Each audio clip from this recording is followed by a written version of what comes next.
ॐ श्री महाप्रज्ञ गुरवे नमः।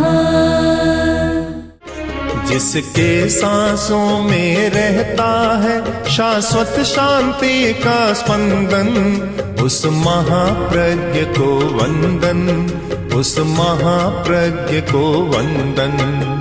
सत्य अहिंसा अनेकांत को अर्पित जिसका तन मन, उस महाप्रज्ञ को वंदन, उस महाप्रज्ञ को वंदन।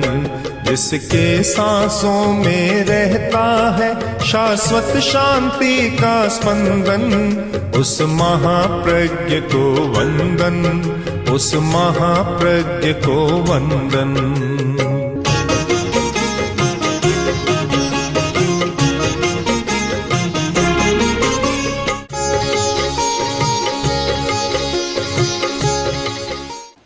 रात का समय,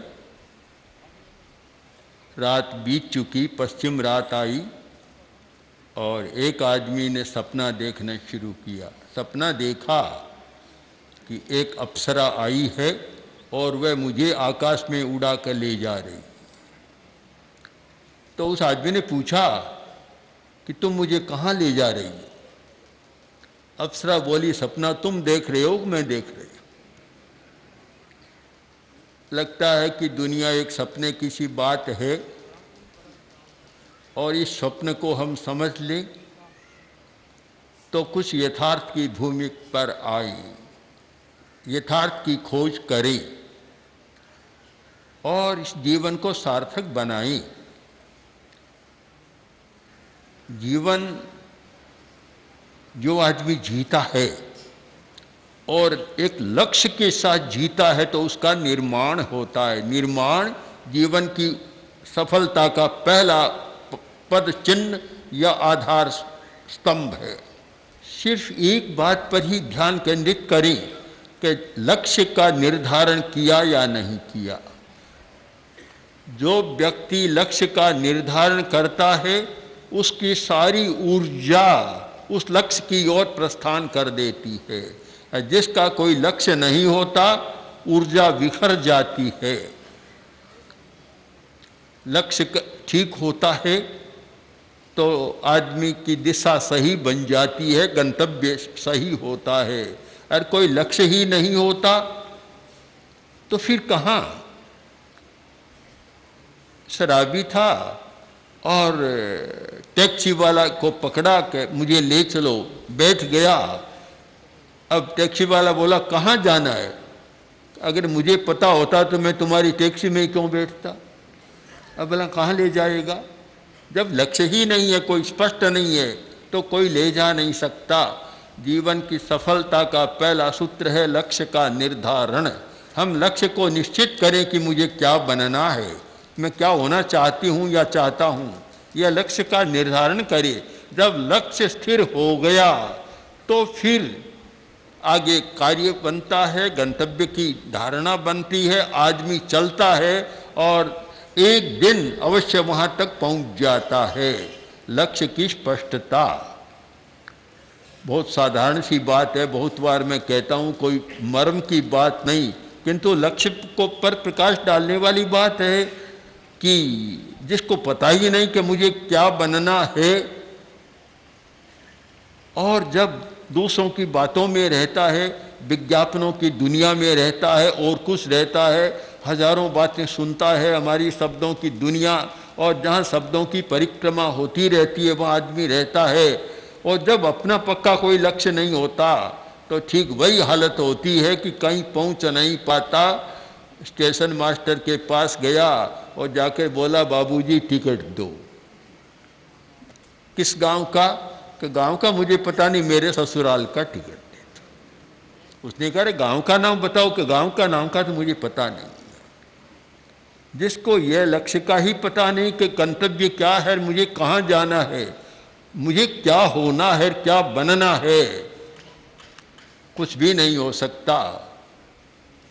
एक बहुत सुंदर शब्द है आगम साहित्य का, होऊ काम भवितु काम है। मैं कुछ होना चाहता हूँ, होना चाहता हूँ, बस ये पहले निश्चित होना चाहिए कि क्या होना चाहता हूँ। स्वयं लक्ष्य का निर्धारण करें अथवा दूसरों से परामर्श ले कि मुझे क्या बनना है। सबसे अच्छा तो है स्वयं निर्धारण करें कि मुझे क्या होना है। हम लोग बहुत बार विद्यार्थियों से पूछते हैं, बोलो तुम्हारा लक्ष्य क्या है, तो अनेक उत्तर मिलते हैं। कोई कहता है मैं डॉक्टर होना चाहता हूँ, कोई बोला मैं पुलिस मैन होना चाहता हूँ, कोई बोला मैं सेना में जाना चाहता हूँ, अनेक आए। तब मैंने कहा कि ये तो तुम्हारे ठीक है, पर पहले मूल लक्ष्य को भूल गए। मूल लक्ष्य है मैं अच्छा आदमी होना चाहता हूँ, और अच्छा आदमी बनोगे। नंबर 2, ये सारी सेकेंडरी बात है कि फिर डॉक्टर बनोगे और बनोगे तो अच्छे बनोगे। और अगर पहली बात करोगे, प्रारंभ की बात नहीं करोगे, तो फिर कुछ नहीं होना है। तो पहली बात है कि मुझे अच्छा आदमी बनना है, अच्छी स्त्री बनना है। कन्या कोई शाश्वत नहीं रहती, एक अवस्था आती है कन्या युवती बन जाती है, पर्यायांतर हो जाता है, और आगे तो बूढ़ी भी बन जाती है, सब कुछ होता है। किंतु इन बदलती हुई परिस्थितियों के साथ हम एक न बदलने वाली वस्तु को पकड़ लें कि जो कभी न बदले, और वह है हमारे जीवन का लक्ष्य जो कभी बदलता नहीं है। एक केंद्रीय लक्ष्य, एक न्यूक्लियस होता है, केंद्रीय तत्व होता है, वह बदलता नहीं है। तो हमारा एक ऐसा ध्रुव लक्ष्य बनाएं कि मुझे ये बनना है। और मैं मानता हूँ जिसने यह लक्ष्य एक बना ले कि अप्पा खलु स्वयं रखी अब्बो, मुझे अपने अस्तित्व की सुरक्षा करनी है। हजारों प्रलोभन, हजारों परिस्थितियाँ, हजारों बाधाएं और कितने कुछ आते हैं, किंतु जिसका यह लक्ष्य बन गया कि मुझे आत्मवान बनना है, आत्मवान, मुझे अपने अस्तित्व की रक्षा करनी है, शायद उसे कोई विचलित नहीं कर सकता, और न कोई विज्ञापन बाधा डाल सकता, न कोई परिस्थिति बाधा डाल सकती, और न कोई दृश्य और कुछ डाल सकते। जिसका कोई अपना नहीं होता उसकी कोई पहचान भी नहीं होती। बात चली रंग और रूप की। आदमी की पहचान होती है, रंग से भी होती है, रूप से भी होती है, और कपड़ों से भी होती है, कपड़ों से होती है। किंतु वह पहचान, यह रंग की पहचान टिकती नहीं है। अनुभव करो कि 10 वर्ष टिक जाएगा, जैसी अवस्था ढली रंग बदल जाएगा। अगर स्थायी तत्व है तो वह कभी नहीं बदलेगा, आनंदमय रहेगा। और जो ये रंग रूप के आधार पर करते हैं, उनमें तो अंत में वह शब्द कि अंत में सुखमय जीवन नहीं रहता, दुखी जीवन बन जाता है। बाहरी पहचान आखिर बाहरी पहचान है। आजकल तो वेशभूषा भी कुछ बदल गई, हमें भी पूछना पड़ता है कि ये लड़की है या लड़का है। कई बार पूछना, बहुत बार काम पड़ता है। ऐसी कोई ये गोष्ठी थी, और गोष्ठी में कुछ कन्याएं और सामने आई, तो 2 व्यक्ति पास में बैठे थे। तो उसने कहा कि लड़का बहुत अच्छा लग रहा है। तब पास में बैठी महिला बोली कि नहीं, यह लड़का नहीं, लड़की है। तो आपको क्या पता? वह भी पुरुष वेश में थी कि मैं उस, आपको क्या पता? स्त्री वेश में। बोली कि मैं उसकी माँ हूँ। अब बेचारा पहचाने कैसे? हमारी पहचान तो बाहर के आधार पर हो रही है, हमारी यह भी कठिनाई है। हमारी सारी पहचान है बाहर के आधार पर, और समाज में अगर भीतर के आधार पर पहचान बन जाए तो शायद केंद्रीय तत्व हमारा सुरक्षित रह सकता है। किंतु इस पहचान ने कोई बहुत लाभ नहीं हुआ। यह तो एक तात्कालिक बात होती है। हमारी स्थायी पहचान अपनी गुणवत्ता के आधार पर बने। जिस व्यक्ति में विशेषता होती है, चाहे शादी की समस्या आए कोई बात नहीं, किंतु वह बिना शादी किए ही अपने जीवन का ऐसा निर्माण कर सकती है कि शादी करने वाले उसके पीछे पीछे घूमते रहे। मूल है योग्यता का विकास, गुणवत्ता का विकास। इसलिए इन बाहरी पहचानों को यद्यपि समाज में चलता है, कठिनाई है, समस्या है, फिर भी जिस व्यक्ति ने अपना ठीक अच्छा लक्ष्य बना लिया, इन बाहरी बातों में उलझने की जरूरत नहीं। बस लक्ष्य और जीवन का निर्माण, ये दो सूत्र सामने रहे तो शायद बहुत आनंदमय जीवन हो सकता है। और मैं तो मानता हूँ उस व्यक्ति का जीवन सफल है जो आनंद का जीवन जीता है, दुखी होने का जीवन जीता है, दुखमय जीवन जीता है। चाहे कितना ही तो रंग है, रूप है, रंग रूप की बात चली तो मेरे मन में आया, मैं एक ऐसी घर की घटना को जानता हूँ कि बहुत रंग रूप देख कर शादी कर ली और एक दिन उसका ससुर आया और बड़ा दुखी। मैंने कहा आज कैसे? बोला क्या करे, पुत्र वधू ऐसी है कि जब भी गुस्सा आता है तो बाजार में जाकर बैठ जाती है, उसको मना कर लाना हमारे लिए मुश्किल हो जाता है, कुछ काम नहीं आता। एक बात को निश्चित मान ले, ध्रुव सत्य, कि अपनी योग्यता का विकास करो, जीवन अच्छा रहेगा। वह नहीं है तो बदलता चला जाएगा। आज जो अच्छा लगता है रंग रूप बदला और उसका आदर भी कम हो जाएगा।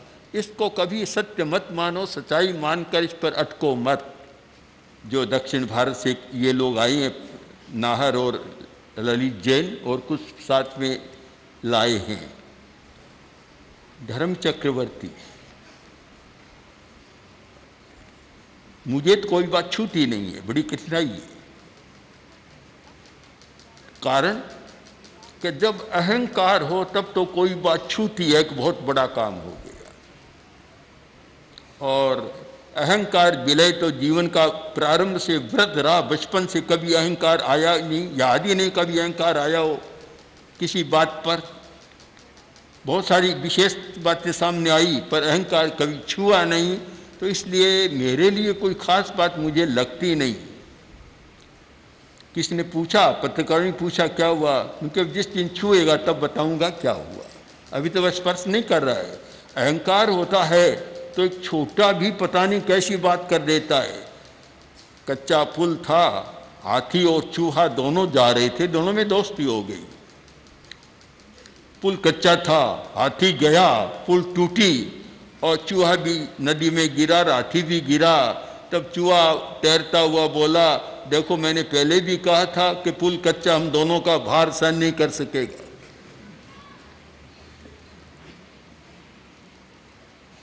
ये अहंकार एक अलग प्रकार की अनुभूति कराता है, किंतु मैं उसकी भाषा को भी नहीं जानता, उसके स्वरूप को भी नहीं जानता, तो इसलिए मेरे लिए कोई खास बात नहीं है। किंतु एक बात मैं जरूर मानता हूँ, अहिंसा की उपयोगिता, और ये मानता हूँ कि जो आचार्य तुलसी का एक स्वप्न था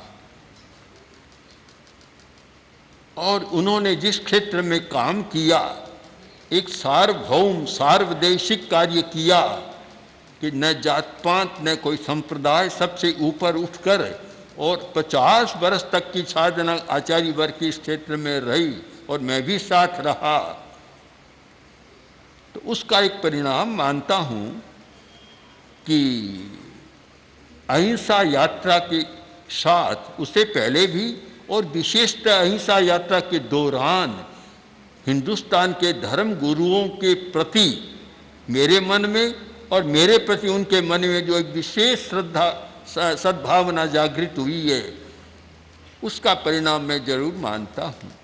सुधा मही जी का एक पत्र आया, उसमें उन्होंने लिखा कि मैं दक्षिण भारत में बहुत धर्म गुरुओं से मिली और जिनसे मिलती हूँ वे आपके प्रति बहुत ही एक महत्वपूर्ण उद्गार प्रकट करते हैं, इससे मुझे बड़ा हर्ष हो रहा है। ये मानता हूँ उनकी उदारता।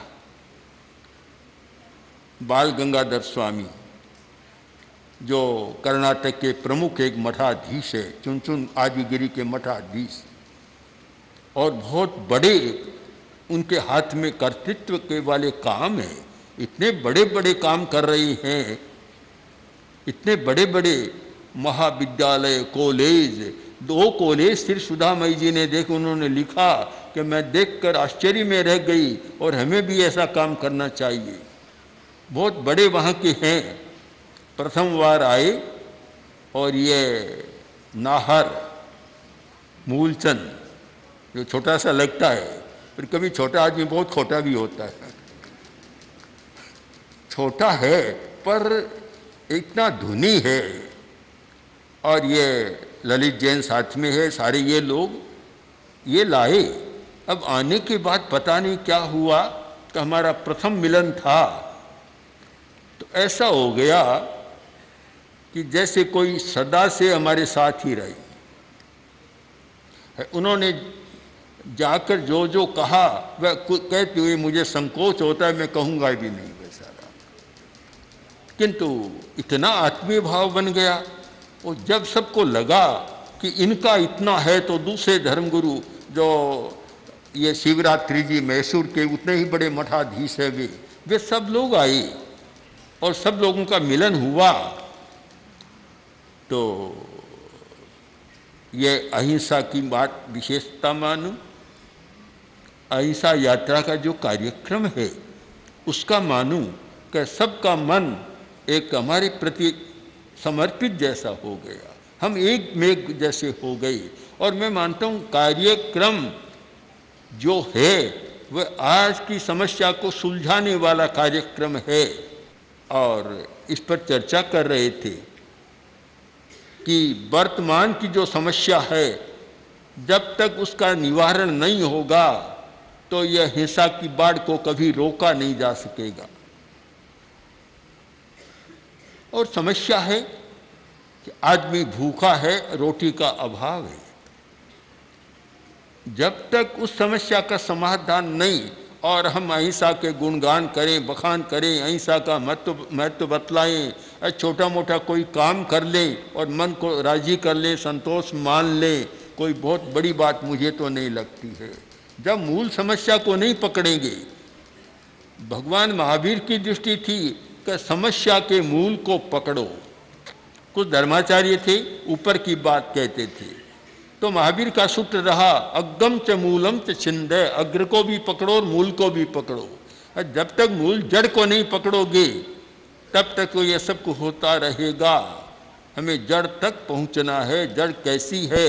राजस्थान की बात है कि कोई बाहर से सन्यासी आया था, जा रहा था अकेला और खेत में देखा तुम्बाई बहुत बढ़िया बढ़िया बेलें फैली हुई है। उसने देखा रे बड़ा अच्छा फल दिख रहा है, दिखने में रंग रूप अच्छा होता है। अब रंग रूप को देख कर खा ले, तो थोड़ा खाया तो कड़वा, तो फिर भीतर का गुदा खाया तो भी कड़वा, हर चीज को खाया तो कड़वा। तो उसने सोचा रे जड़ देख लूं कैसी है। जड़ खाई तो वह भी कड़वी। अब बात समझ में आ गई, जिसकी जड़ ही कड़वी है तो भला पत्ता और ऊपर का गुदा तो मीठा कैसे होगा। हम जड़ को मीठा बनाएं तो ऊपर का मीठा हो सकता है, उसके बिना हो नहीं सकता। तो जड़ तक पहुंचने की बात करें। मैं मानता हूं अपरिग्रह की बात करने वाले और अहिंसा की बात करने वाले, उन्हें बहुत गंभीरता से सोचना है और इस बात पर ध्यान देना है कि अपरिग्रह और अहिंसा दोनों का विकास साथ हो सकता है। परिग्रह के तो खूब करें, शोषण करें, अन्याय करें, मिलावट करें, अनैतिकता करें, और अहिंसा की बात भी करें। और अहिंसा परमो धर्म का जब प्रसंग आए तो नारा भी आकाश में गूंजाए। मुझे तो ये सारा झूठा लगता है, झूठा व्यवहार लगता है, इससे कोई बहुत लाभ होने वाला नहीं है। तो इन सब अवधारणाओं ने और अहिंसा के मूल को पकड़ने की हमारी बात ने और हमारे पारस्परिक संपर्क ने आज एक ऐसे वातावरण का निर्माण किया है कि उनकी हमारे प्रति बहुत सद्भावना पैदा हो गई। और मैं तो ये मानता हूँ कि स्वामी जी का और शिवरात्रि स्वामी जी का, उनकी वह सद्भावना का ही परिणाम है। अब कुछ भी कहे, मेरे लिए तो कोई बात नहीं, पर उनकी सद्भावना कितनी है उसका हमें मूल्यांकन जरूर करना है कि उनकी उदारता और सद्भावना का। अब दो बात, निर्माण और उपयोगिता। निर्माण करें और जीवन को उपयोगी बनाए रखें, अनुपयोगी न होने दें। जब तक उपयोगिता होती है सब लोग निकट आते हैं, उपयोगिता नहीं होती सब दूर चले जाते हैं। हर आदमी को सोचना है कि मेरी कोई न कोई उपयोगिता बनी रहे। अब ये कैसे? निर्माण और उपयोगिता के बीच में एक चीज और आती है, वह है जीवन को समझने की कला, ज्ञान। हम जीवन को समझने का भी प्रयत्न करें और उपयोगिता का जीवन जिए कि जीवन नश्वर है, चला जाता है, उपयोगिता रह जाती है। रांका का प्रश्न आया, मोतीलाल रांका, और जिस व्यक्ति के बारे में कहना भी मुझे बड़ा अटपटा सा लगता है, क्या कहूँ, क्योंकि बचपन से ही मेरे निकट बैठने वाले 10, 20, 50 जो प्रबुद्ध लोग थे, उनमें उनका भी एक प्रगाढ़ अनुराग मेरे प्रति था। शुरू से ही बौद्धिक आदमी था और उतना ही विवेकशील और विनम्र व्यक्ति था। बौद्धिकता बड़ी खतरनाक भी होती है, अहंकार बहुत जल्दी पनपता है, पर उस व्यक्ति में देखा कि इतनी विनम्रता, और विनम्रता इतनी कि आचार्य वर्ग का, आचार्य तुलसी का और मेरा अगर इशारा भी हो जाता तो उनके लिए वह लोह की लकीर जैसा होता, कहने की जरूरत ही नहीं पड़ती। इतना अनुशासन प्रियता एक बात जरूर थी कि समय की पाबंदी तो नहीं थी, इतना इसमें ढिलाई थी। मुझे याद है मैं बगड़ी में था, सुधरी में वहाँ, और जब दफ्तरी जयचंद दफ्तरी मोतीलाल रांका दोनों मिल जाते तो ढिलाई को चतुरायामी डायमेंशन बढ़ जाता, उसका और आयाम उसका फैल जाता। तो मेरे सामने की बात है कि आदमी आकर बोला कि गाड़ी आपकी आने वाली है, जल्दी चलिए। रांका जी बोले, अभी क्या जल्दी है, ठहरो ठहरो, बात कर रहे हैं, अभी क्या जल्दी है। थोड़ी देर सूचना मिली कि गाड़ी आई और चली गई। एक दिन बीता, 2 दिन बीता, 3 दिन ऐसे बीत गए। आखिर मुझे ही कहना पड़ा कि ये समय का चक्र तो चलता है, समय प्रबंधन की बात भी है। आज तो टाइम मैनेजमेंट का युग है, समय प्रबंधन होता है, और तुम इतनी शिथिलता करते हो। कोई बात नहीं, शांति का जीवन जीना है, आए तो आए, चली जाए चली जाए, गाड़ी की इच्छा, हम क्या करें उसका।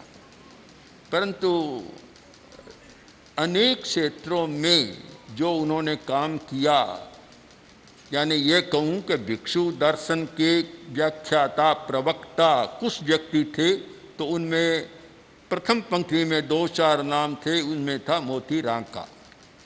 तो उसका बड़ा मर्म से समझा था, खूब गहराई से तत्व को समझा, और उतना ही साहित्य का प्रेम और कार्य किया, अणुव्रत के प्रति समर्पण रहा।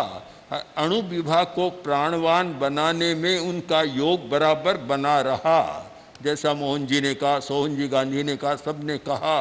तो एक प्रकार से कार्यकर्ता का संरक्षक जैसा था।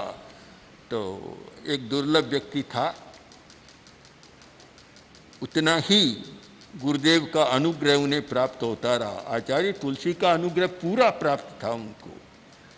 तो ऐसा व्यक्ति अब सही होता है, यह तो काल का समय का चक्र होता है, चला गया और अच्छी स्थिति में गया, अच्छा परिवार, विनयी परिवार, मित्रों का भी बड़ा एक संकुल है उनका, इतने मित्र हैं, बहुत जगह जगह मित्र हैं, और बड़ा काम किया। और जब बंगलोर में चतुर्मास हुआ और सीता शरण शर्मा को निकट लाने में उनका योग था, और वही सीता शरण शर्मा इतना निकट हुआ कि एक दिन अणुव्रत का इतना बड़ा कार्यकर्ता बन गया, अणुव्रत समिति का, केंद्रीय अणुव्रत समिति के अध्यक्ष बने और बड़ा काम किया। तो ये जब मैं पूरा सारी स्थिति, पुरानी स्थिति देखता हूँ, धनजी सेठिया, मोती रांका, सिरेमल जी जोशी, धनजी धाड़ीवाल और अमोल चंद जी मेहता आदि आदि, जो एक पूरी एक टीम थी कार्यकर्ताओं की, तो बड़ा काम किया था। तो ऐसे व्यक्ति का जाना समाज को अखरता तो है, परिवार को भी अखरता है, ज़्यादा अखरता है, किंतु हम सच्चाई को समझें और जीवन की नश्वरता को भी समझें, प्रकृति के नियम को भी समझें। इसलिए जाने के बाद भी उनको न जाने दें, उनकी विशेषताओं को सुरक्षित रखें, ऐसा प्रयत्न धर्म संघ को भी करना है, परिवार को भी करना है, सबको भी करना है। तो आज मेरे सामने 3 काम थे। एक निर्माण का काम, जो कन्याओं के जीवन का निर्माण होना चाहिए, और दूसरा उपयोगिता का, और तीसरा जीवन के संबोध का। हम तीनों कोणों से, जीवन समग्र है, जुड़ा हुआ है, हम बांट नहीं सकते, अलग नहीं कर सकते। तो इस जीवन की समग्रता को देखकर और हम ऐसे जीवन के प्रति समग्र दृष्टिकोण का निर्माण करें जिससे खंड खंड का जीवन न जिए, एक अखंड समग्र जीवन जी सकें। तो उसके द्वारा हम अपना भी भला कर सकते हैं और समाज का भी भला कर सकते हैं। ओम आरती। ओम श्री महाप्रज्ञ गुरवे नमः। ओम श्री महाप्रज्ञ गुरवे नमः। ओम श्री महाप्रज्ञ गुरवे नमः। ओम श्री महाप्रज्ञ गुरवे